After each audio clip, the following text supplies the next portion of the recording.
দর্শক, অত্যন্ত দুঃখের সঙ্গে জানাচ্ছি বেগম খালেদা জিয়ার শারীরিক অবস্থা সংকটের দিকে। প্রথম দিকে যখন তিনি ভর্তি হয়েছিলেন এই শেষ দফায় সংকটে ছিল, মাঝখানে একটু ১-২ দিন ভালো ছিল, কিন্তু আবারও তার শারীরিক অবস্থা সংকটের দিকে চলে গেছে।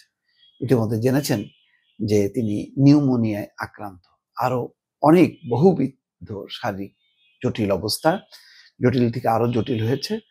আজকে মির্জা ফখরুল ইসলাম আলমগীর নিজে বলেছেন খালেদা জিয়ার শারীরিক অবস্থা অত্যন্ত সংকটময়। দলের বিভিন্ন সূত্র বলছে যে মায়ের এই শারীরিক অবস্থার সার্বক্ষণিক খবরাখবর রাখছেন লন্ডনে অবস্থান করা তার পুত্র এবং দলের ভারপ্রাপ্ত চেয়ারম্যান তারেক রহমান। তিনি যে কোনো সময় চলে আসবেন এবং এই সংকটময় সময় মায়ের পাশে থাকবেন এমন প্রস্তুতি তার রয়েছে। এটি দলের বিভিন্ন সূত্র থেকে বলা হচ্ছে।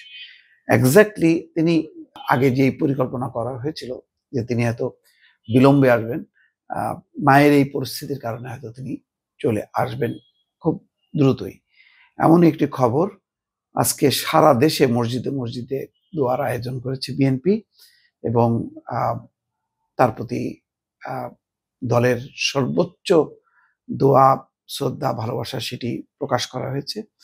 নয়াপল্টন মসজিদে মির্জা ফখরুল বলেন, গণতান্ত্রিক উত্তরণের সবচেয়ে বড় অবদান খালেদা জিয়ার। গণতন্ত্রকে প্রতিষ্ঠার জন্য তিনি লড়াই করেছেন, সংগ্রাম করেছেন, কারাবরণ করেছেন, নির্যাতিত হয়েছেন। সবশেষ তিনি অসুস্থ হয়ে হাসপাতালে ছিলেন। আপনারা জানেন ২ দিন ধরে তিনি আবার অসুস্থ হয়ে এভার কেয়ার হাসপাতালে ভর্তি হয়েছেন। যাই হোক, তার রোগ মুক্তির জন্য দোয়া, এছাড়া আর কোনো আপাতত ভরসা নেই। দোয়াটাই হচ্ছে একমাত্র ভরসা। এখন বেগম খালেদা জিয়ার পরিস্থিতির কি হতে পারে তার উপর অনেক কিছু নির্ভর করে।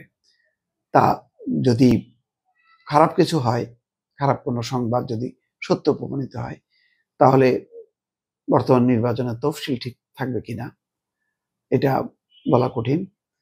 তারেক রহমান আকস্মিকভাবে, মানে তার আগের চিন্তা ভাবনা থেকে তিনি আগে চলে আসবেন।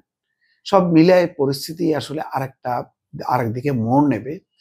তবে একটা জিনিস ভালো যে খালেদা জিয়ার জন্য জামাত ইসলামীও পর্যন্ত দোয়া করেছে আনুষ্ঠানিকভাবে, এনসিপি করেছে, সব পক্ষই করেছে। অন্তত খালেদা জিয়ার প্রশ্নে বর্তমানে অবস্থিত যে রাজনৈতিক দলগুলো আছে তাদের কোনো রকম মতভেদ নেই এবং তার প্রতি সর্বোচ্চ সম্মান সবাই জানাচ্ছে। এবং এমনকি খালেদা জিয়ার আসনে কেউ প্রার্থী দেবে না বলে ঘোষণা করেছে। এটা খালেদা জিয়ার জন্য একটা বিরল সম্মান। অন্তত এখন যে রাজনৈতিক দলগুলো আছে, দলমত নির্বিশেষে সবারই একটা অসাধারণ শ্রদ্ধা, ভালোবাসার জায়গা আছেন বেগম খালেদা জিয়া। জাতীয় পার্টিও দোয়া করেছে। যাই হোক, আল্লাহ ভরসা, এখন তো আর কিছু বলার নেই।